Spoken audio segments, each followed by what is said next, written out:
Uma boa noite a todos.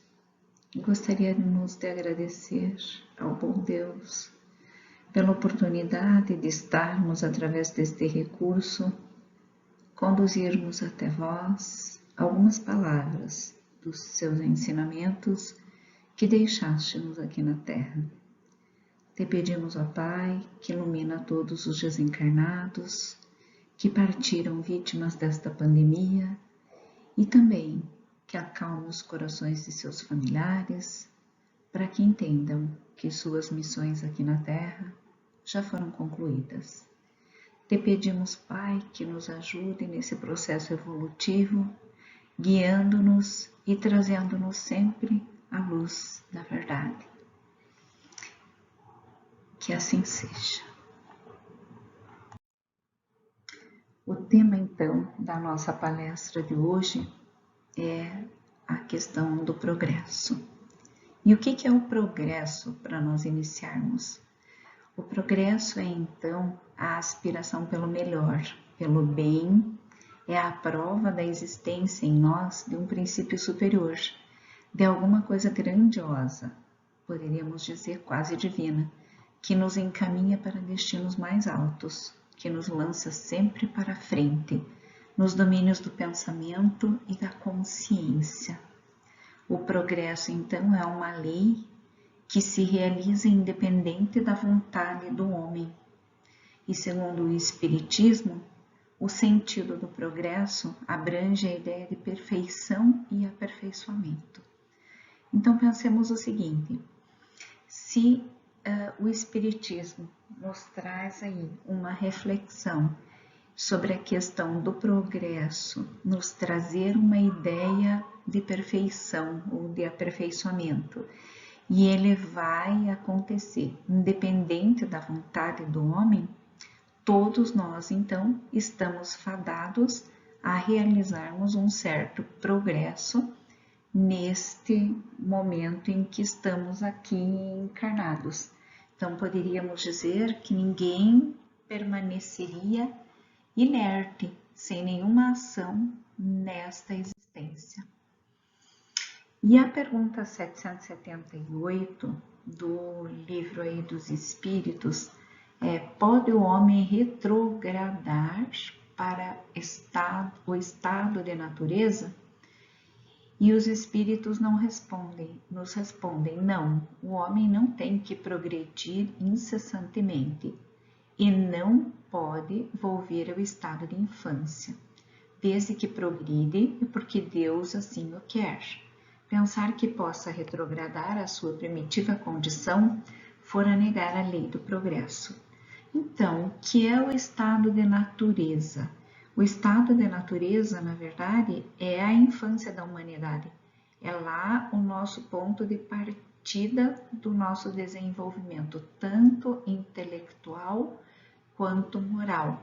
Então, seria aquele nosso primeiro momento, o estado de infância, ou conhecido também como estado de natureza do espírito. Se nós observarmos, há um conceito, então, sobre o estado de natureza, que é o estado é a infância da humanidade e o ponto de partida do seu desenvolvimento intelectual e moral, sendo perfectível e trazendo em si o germe do seu aperfeiçoamento. O homem não foi destinado a viver perpetuamente no estado de natureza, como não o foi a viver eternamente na infância. Então, se nós olharmos a dinâmica da vida do homem, ela pertence aí por uma filosofia evolucionista, que já era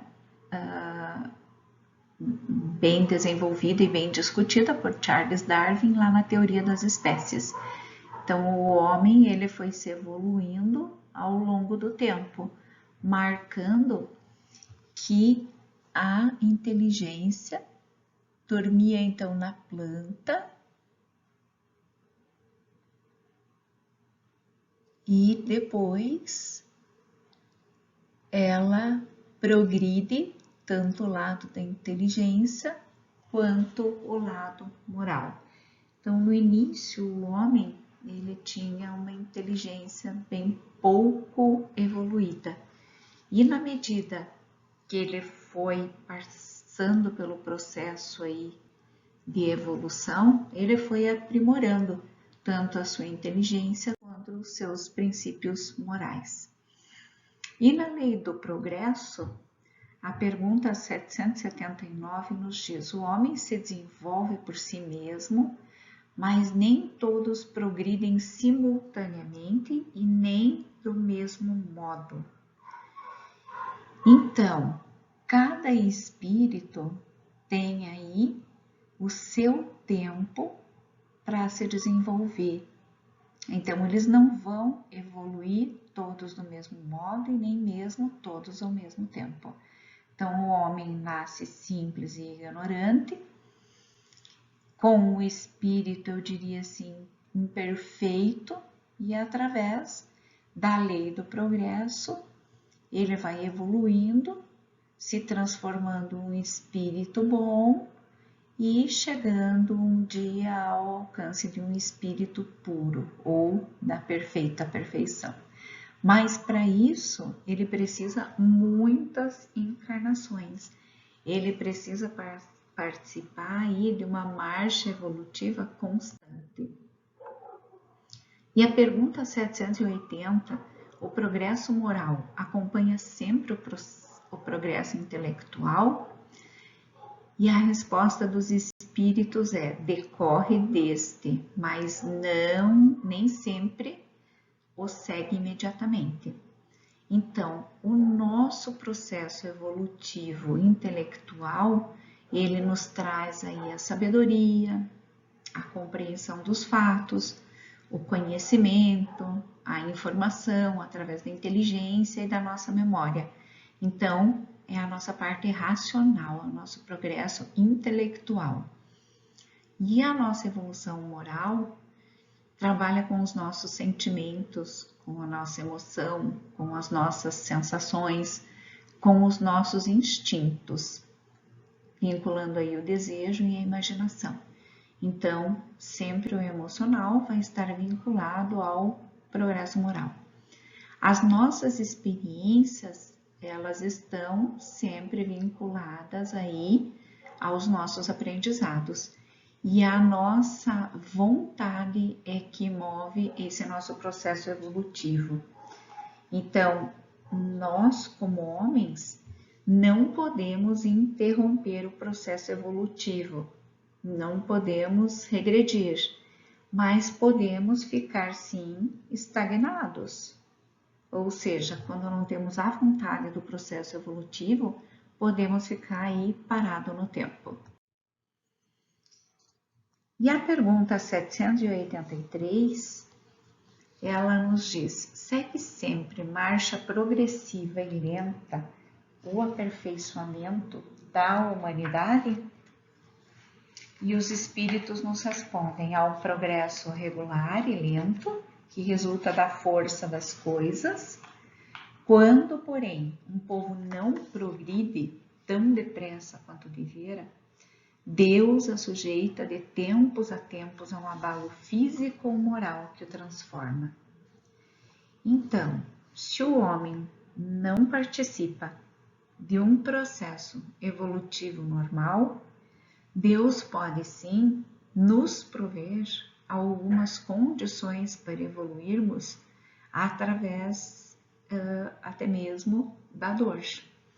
Então, quando a civilização, a população não progride, Deus acaba sujeitando nós aos abalos físicos, às tempestades, aos terremotos, aos tsunamis, para fazer uma mexida com o nosso lado moral, ou acaba deixando que aconteçam guerras e outras agitações a nível da atmosfera, para que esse povo que aqui habita possa repensar, possa estar aí munido de uma oportunidade de progresso e evolução constante. Mas qual seria o maior obstáculo ao progresso? E o maior obstáculo para o nosso progresso, os espíritos nos respondem que é o orgulho e o egoísmo. Refiro o meu progresso moral, porquanto o intelectual se efetua sempre. Então, à primeira vista, parece mesmo que o progresso intelectual reduplica a atividade daqueles vícios, desenvolvendo a ambição e o gosto das riquezas, que a seu turno incitam o homem a empreender pesquisas que lhe esclarecem o espírito. Assim é que tudo se prende, no mundo moral como no mundo físico, e que do próprio mal pode nascer o bem. Curta, porém, é a duração desse estado de coisas, que mudará à proporção que o homem compreender melhor, que além da que o gozo dos bens terrenos proporciona, uma felicidade existe maior e infinitamente mais duradoura. Então, há duas espécies aí de progresso, que uma a outra se prestam muito apoio, mas que, no entanto, acabam não marchando lado a lado. O progresso intelectual e o progresso moral. Então, nos povos mais civilizados, o progresso intelectual, no decorrer aí deste século, teve muitos incentivos. Por isso mesmo, acabou atingindo um grau que, poderíamos dizer assim, atende muito às demandas da população do mundo inteiro. Mas muito falta para que o progresso moral se encontre aí nesse mesmo nível. Então, se nós compararmos os costumes sociais de hoje com os de alguns séculos atrás, só um cego não negaria o progresso realizado. Ou seja, podemos ver sim que houve muito progresso em relação a todos os recursos que foram surgindo.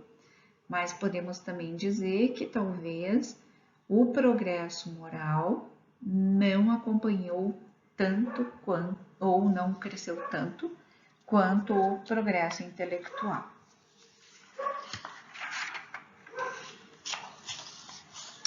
A humanidade, ela nunca vai progredir de certa forma sozinha. Ela vai progredir sim por meio de indivíduos, cada um de nós, né, que pouco a pouco vai se melhorando e se instruindo.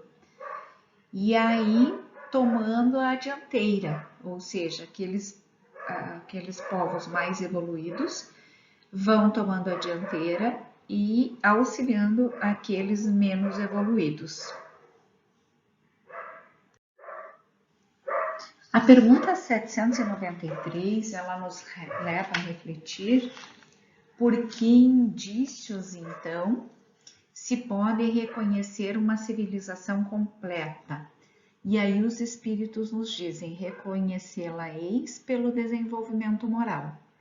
Credes que estáis muito adiantados, porque tendes feito grandes descobertas e obtido maravilhosas invenções, porque vos alojais e vestis melhor do que os selvagens. Todavia não tereis verdadeiramente o direito de dizer-vos civilizados, senão quando de vossa sociedade houverdes banido os vícios que a desonram, e quando viverdes como irmãos, praticando a caridade cristã, até então serei apenas povos esclarecidos, que hão percorrido a primeira fase da civilização.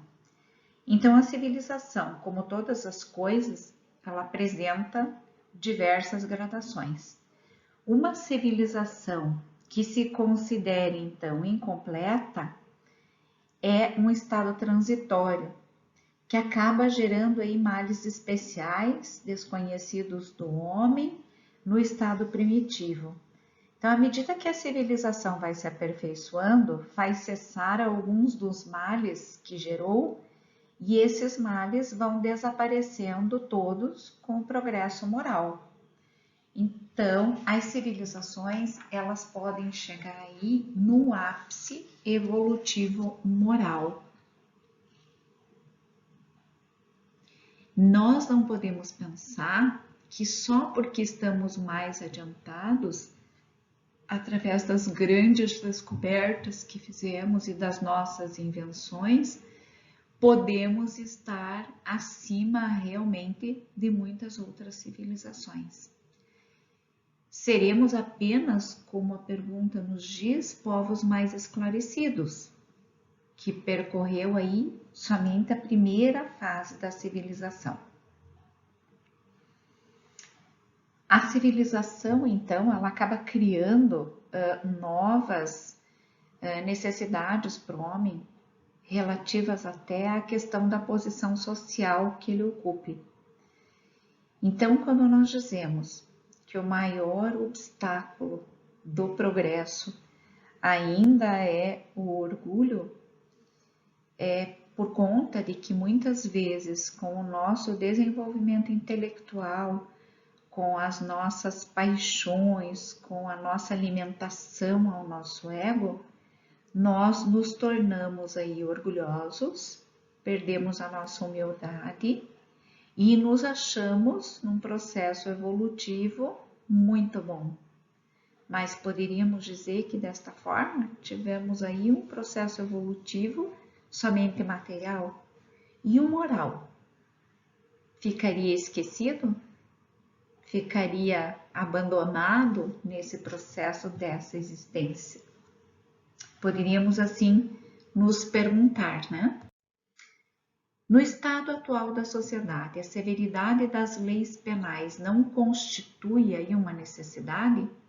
Então, se uma sociedade for depravada, certamente precisa de leis severas. Infelizmente, essas leis mais se destinam a punir o mal depois de feito do que a lhe secar a fonte. Só a educação poderá reformar os homens, que então não precisarão mais de leis tão rigorosas. Então, vamos pensar um pouco. A educação, ela vai sempre agir aí no princípio preventivo. Então, a partir do homem que é educado para não fazer o mal, ele não precisa ser punido. Ele já age de forma a somente atuar no bem. Então, a educação do nosso espírito, o abandonar os velhos hábitos, o nosso egoísmo, pode nos levar, sim, ao progresso. Enquanto que se nós atuarmos somente nas questões intelectuais, ficaremos aí fadados, quem sabe, às leis penais da sociedade. O espiritismo, ele pode contribuir ou pode influenciar nesse processo da evolução? O espiritismo se tornará crença comum ou ficará sendo partilhado como crenças apenas por algumas pessoas? Certamente que se tornará crença geral e marcará nova era na história da humanidade, porque está na natureza e chegou o tempo em que ocupará lugar entre os conhecimentos humanos. Terá, no entanto, que sustentar grandes lutas, mais contra o interesse do que contra a convicção, porquanto não há como dissimular a existência de pessoas interessadas em combatê-lo, umas por amor próprio, outras por causas inteiramente materiais. Porém, como virão a ficar insulados, seus contraditores se sentirão forçados a pensar como os demais, sob pena, então, de se tornarem ridículos. As ideias, na verdade, só com o tempo elas irão se transformar. Nunca elas vêm subitamente. Então, é de geração em geração que elas acabam enfraquecendo e desaparecendo, ou que elas acabam se fortalecendo e virando aí diretrizes e práticas de toda uma humanidade.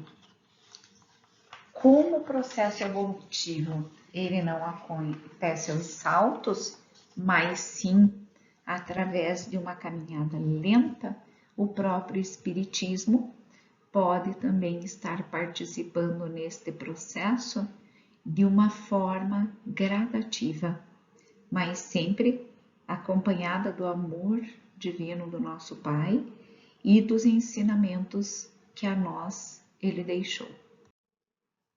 De que maneira pode o Espiritismo contribuir para o progresso? Então, destruindo o materialismo, que é uma das chagas da sociedade. Ele faz que os homens compreendam onde se encontram seus verdadeiros interesses, deixando a vida futura de estar velada pela dúvida. O homem perceberá melhor que por meio do presente lhe é dado preparar o seu futuro, abolindo os prejuízos de seitas, castas e cores. Ensina aos homens a grande solidariedade que os há de unir como irmãos. Então, o maior passo que o Espiritismo pode nos ajudar a dar é destruir essa questão do materialismo.